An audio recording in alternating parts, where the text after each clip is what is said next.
If you asked my husband what it was like to have young grandchildren in the house, he'd say it's sticky. But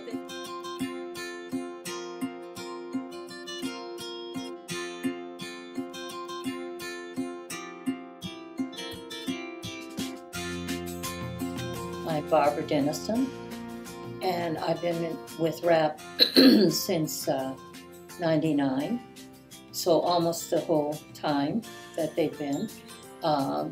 It just happened that I took in my two granddaughters who were aged 1 and 3, almost 2 and 4 when I took them in. My name is Patty Harp. I raised my granddaughter Mia since she's 9 months old. We missed the first meeting of RAPP, but we've been here ever since. My name is David Goggins. I've been a relative caretaker for my granddaughter, Faith Elizabeth Goggins, who was born July 27th, 2001, and just turned 16 and now has her learner's permit. My specialty was parenting education, and I noticed in the maybe 3 years prior to applying for the RAPP grant, I noticed that more and more people that I thought were grandparents were coming to our parenting classes.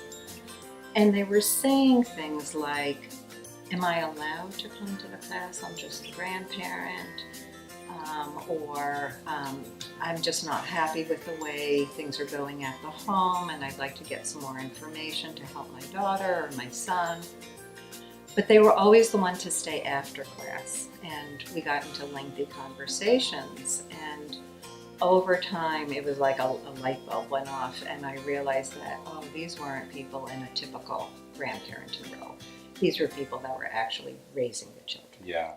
It was just a matter of a fairly small group, but we were able to talk about what we were all going through, and Dave was guiding us, and it was just really, and also it answered a lot of, which I have found all the way through, answered a lot of questions, legal questions, just all kinds of questions, things that I didn't know about or wouldn't have known about.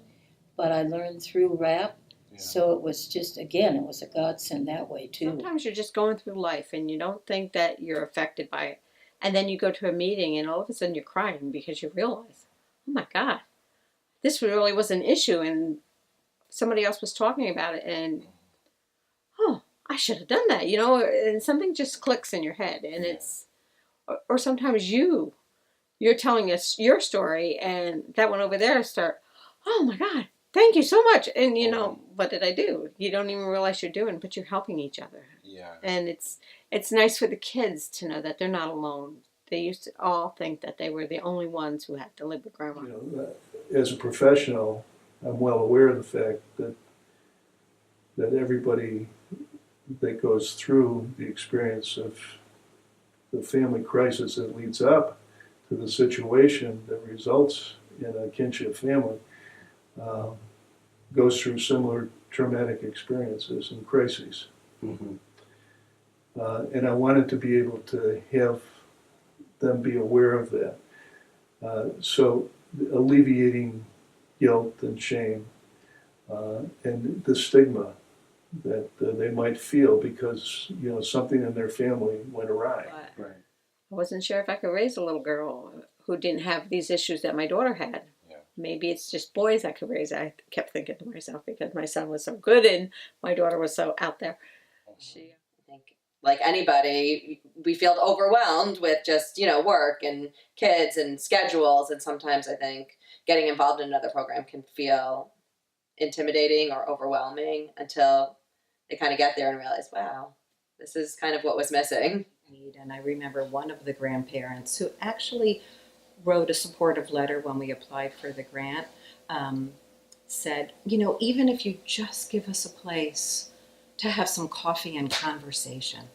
So that actually birthed the name of our program, which was Coffee and Conversation.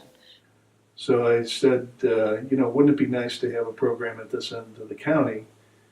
And when I approached Denise Veriano about that idea, Denise, as a good community organizer that she is, said, well, that's nice, would you be willing to run it? As far as the peer mentoring, that I found very, very satisfying, very, you really got involved, but on a one-on-one basis, by phone very often. They would call you, and say, I need to deal with this or that, or just to talk, which, The peer mentor program is one of the greatest things about RAPP because we have caregivers that have walked the walk. They've been raising their grandchildren or nieces and nephews or whoever they're raising for a long time and feel that they're ready to give back, that they want to give back and share their experiences and share their knowledge and what they've learned with other caregivers. And new caregivers really connect to that, connect to hearing from somebody who's been in their shoes. First, for the RAPP community, I believe it's a lifeline. I believe, just as I remarked earlier, I remarked that for the children, it was a place to come together, a comfortable place where they were with other children just like them. It was the same for the adults. She had said to me in second grade, Grandma, come here, because she was at school, I worked at the school. Tell him why I live with you. And that's like one of my favorite stories. And I said, she lives with me so I can spoil her 24 hours a day, 7 days a week. And one little boy says, I'm moving in with Grandma. The teacher was like, what are you telling these kids? I just wanted her to feel like, yeah, you live with Grandma and you're different. But you're not. All those people you go to RAPP with, all those 4-H kids, they all live with Grandma and Grandpa or aunt and uncle. the classes were excellent. And of course, the picnics and the parties. And we went to Radio City Music Hall. I know that Amber was involved with that. We went to the marina in Connecticut at one point, and the girls were so excited they just ran through the place because they knew there were sharks, and they couldn't wait to see the sharks. And so they're bypassing everything else till they got to see the sharks. Can you tell me about your a memorable moment for you in RAPP?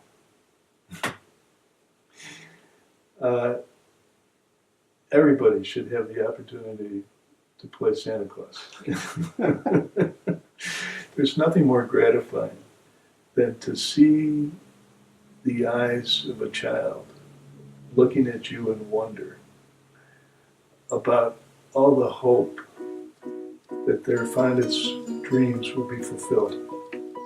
I hope that we continue to stay in touch with those that, 20 years from now are gonna, our littlest ones will be grown up, and I hope that, they will want to share their success stories with us and what they're doing and want to keep in touch and share how RAPP has helped them through the way. And I still keep in touch. One granddaughter has moved to Rochester. Another granddaughter lives here in Middletown, and she's doing well. She's working in a home health aid program. Hopefully I did all right. Reason what she's up to. Mia graduated from Brockport with a sports management diploma. She is working for the town of Sweden. Working with relative caregivers and their children has been absolutely, I get choked up, the most rewarding work we ever did.